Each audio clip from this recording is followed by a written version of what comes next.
दिल्ली में कांवड़ यात्रा को लेकर पुलिस ने किए कड़े इंतजाम। कई स्तरों पर सुरक्षा बलों की तैनाती, ड्रोन से निगरानी।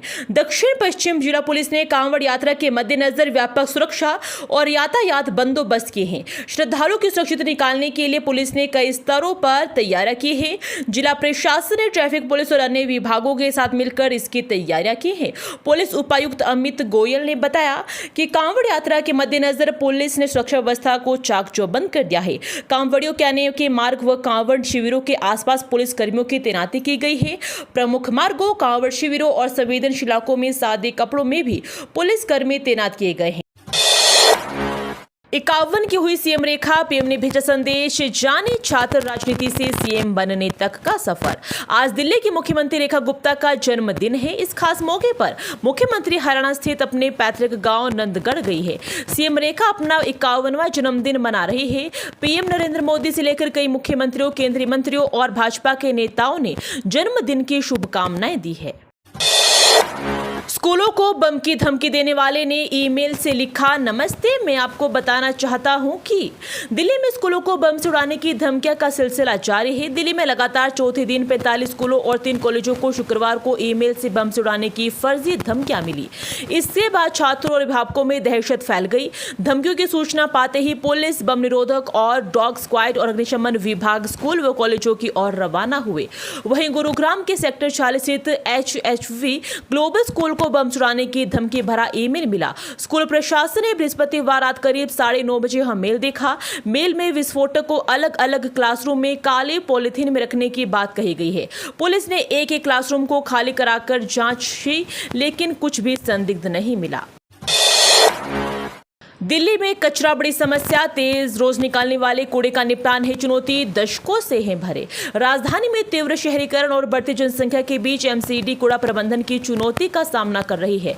दिल्ली में रोजाना लगभग 11,500 मीट्रिक टन कूड़ा होता है, जिसमें से लगभग 7,300 मीट्रिक टन का निपटान हो पाता है। इस तरह लगभग 4,200 मीट्रिक टन कूड़ा प्रतिदिन सीधे लैंडफिल साइटों पर पहुंच रहा है। यह कूड़ा गाजीपुर और भलसवा जैसे विशाल सैनिटरी लैंडफिल साइटों पर जमा होता है और दशकों से क्षमता से अधिक भरे हुए हैं।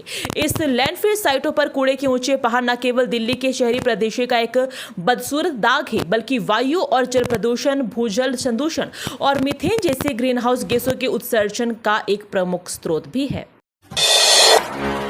नदियां उफनाई, बाढ़ और बादल फटने का खतरा। देश के राज्यों में 3 से 4 दिन भारी बारिश का अलर्ट। देश भर में झमाझम मानसूनी बारिश हो रही है। नदियां उफान पर है और कम से कम 17 जगहों पर बाढ़ की स्थिति गंभीर हो गई है। पश्चिमी हिमालय राज्यों में तो बारिश कहर बनकर टूट रही है। हिमाचल प्रदेश, उत्तराखंड में सड़कों का बुरा हाल है। पेयजल योजनाएं ठप पड़ी है और ट्रांसफार्मर में खराबी से बिजली आपूर्ति भी बाधित है। फिलहाल ये दुश्वारियां कम भी नहीं होने वाली है, क्योंकि मौसम विभाग ने उत्तराखंड से लेकर ओडिशा और बंगाल से लेकर केरल तक 30 राज्यों व केंद्र शासित प्रदेशों में अगले 3 से 4 दिन भारी बारिश की संभावना जताई। साकेत कोर्ट में वकीलों का धरना प्रदर्शन, पुलिस को दी चेतावनी, जाने क्यों मचा है बवाल। राजधानी दिल्ली में साकेत कोर्ट के वकील दिल्ली पुलिस के खिलाफ प्रदर्शन कर रहे हैं।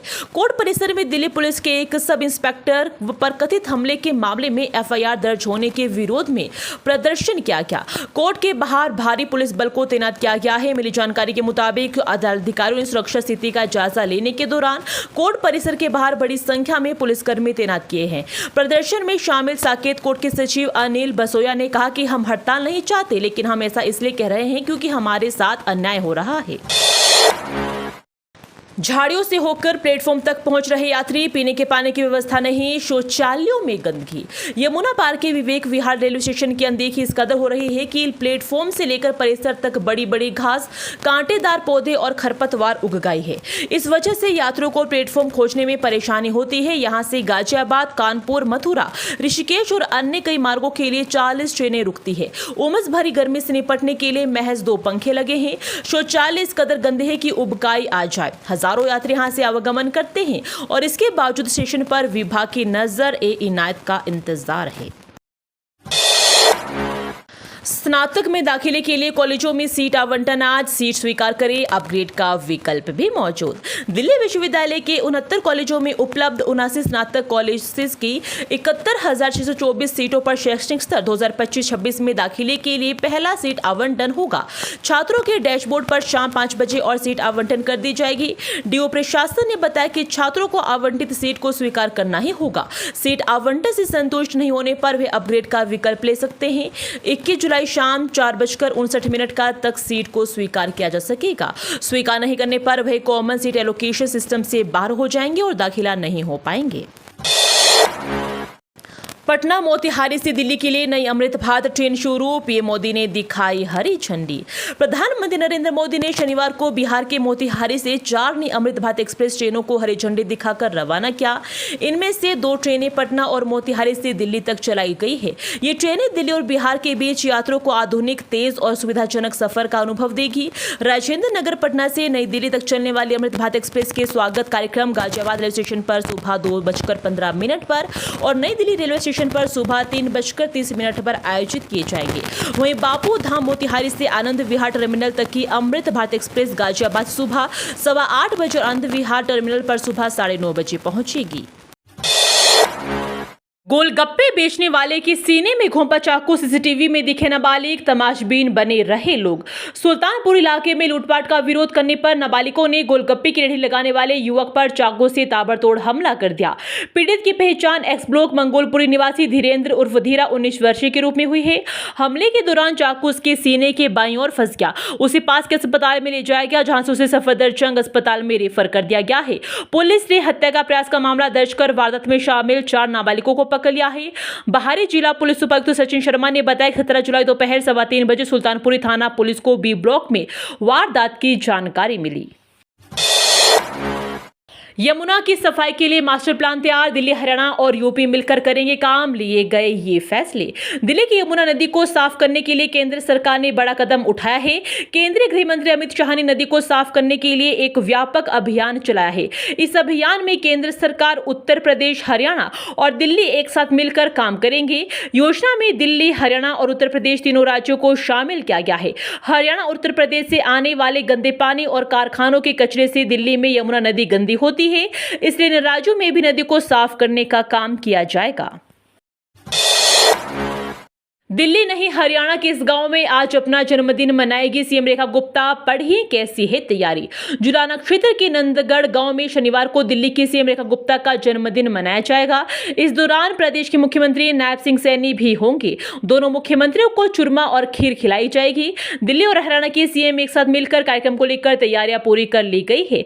गाँव के स्टेडियम में जनसभा के लिए टेंट लगाया गया है। यहाँ सैनी कई विकास कार्यों का शिलान्यास और सीएम की जनसभा के लिए 5000 कुर्सियां लगाई गई है।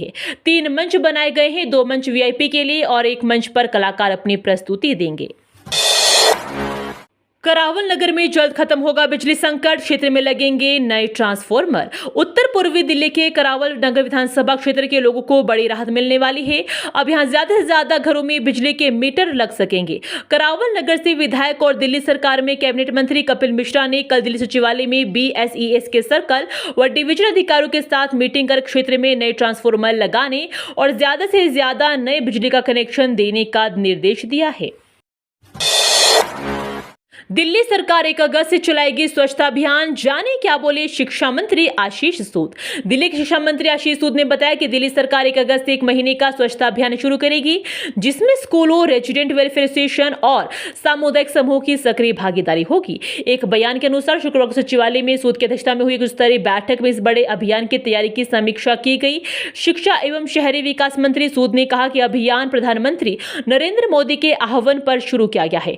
उन्होंने कहा कि केंद्र ने दिल्ली सरकार को शहर भर में दृश्यमान और प्रभावी स्वच्छता सुनिश्चित करने की जिम्मेदारी सौंपी है। उन्होंने कहा कि इस अभियान की सफलता एक सामूहिक जिम्मेदारी है और कहा कि स्वच्छता प्रयासों का प्रभाव जमीनी स्तर पर महसूस किया जाना चाहिए।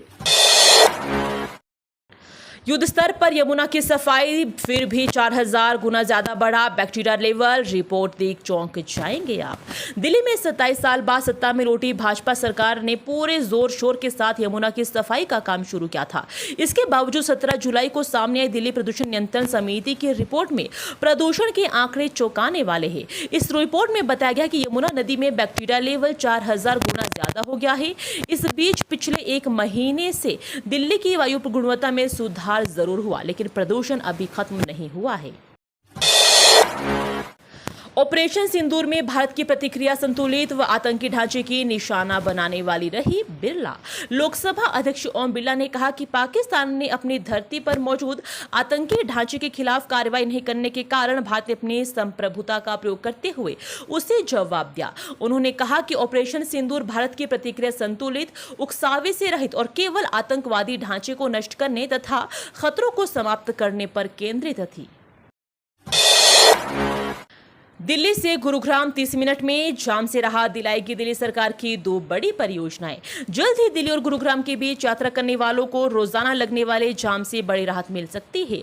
राष्ट्रीय राजमार्ग 48 और एमजी रोड पर लगातार यातायात दबाव को कम करने के उद्देश्य से केंद्र सरकार ने 2 नई बुनियादी ढांचा परियोजनाओं पर विचार शुरू कर दिया है। एक प्रस्ताव के अनुसार दिल्ली के 11 मूर्ति या ताल कटोरा स्टेडियम से गुरुग्राम तक एक नया संपर्क मार्ग विकसित किया जाएगा। वहीं दूसरा बड़ा प्रस्ताव एमसी महिपालपुर बाईपास पर तक एलिवेटेड कॉरिडोर अथवा सुरंग निर्माण का है। हम डरने वाले नहीं हैं, प्रवर्तन निदेशालय के एक्शन पर भड़की आप, क्या है गुजरात कनेक्शन।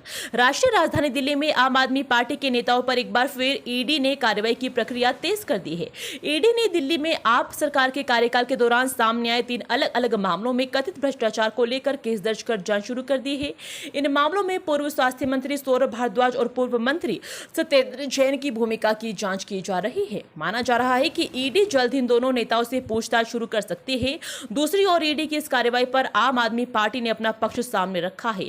इसमें आप ने दावा किया है कि कार्रवाई गुजरात में भाजपा को मिली हार के चलते की जा रही है।